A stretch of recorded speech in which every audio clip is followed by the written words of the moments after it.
Now to Hong Kong, and new clashes this morning, but this time pro-democracy protesters are facing pushback beyond the Chinese government. Seth Doane is tracking developments in Hong Kong. Seth, good morning. Good morning. We are seeing far fewer protesters on the streets today. That may be because of the on and off rain that we've had throughout the day. It may also be because of the promise of talks between the government and protesters. But we're also seeing late today patience of some wearing thin. Pictures from local television show pro-Beijing residents in one part of Hong Kong trying to tear down pro-democracy protesters' camps late today, after more than a week of disruption. Some government offices remain temporarily closed as protesters continue facing off with police. The decision to open a dialogue unfolded in the middle of the night amid rising tensions. Police had been photographed transporting riot supplies to where a standoff was expected.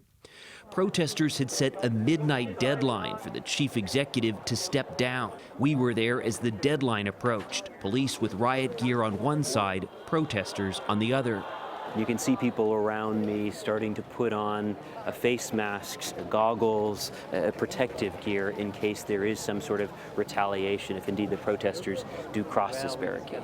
At 11:30 p.m., Chief Executive C.Y. Leung held a press conference saying he would not step down and announcing he'd appointed his number 2 to talk with protesters.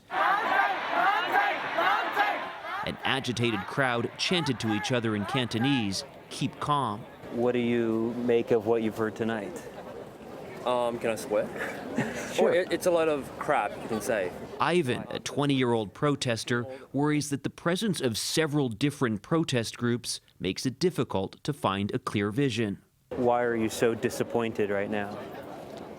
No one's done anything, no one has said anything that has a meaning tonight. There's no conclusions. No one has an idea of what to do next. So basically, everyone's lost.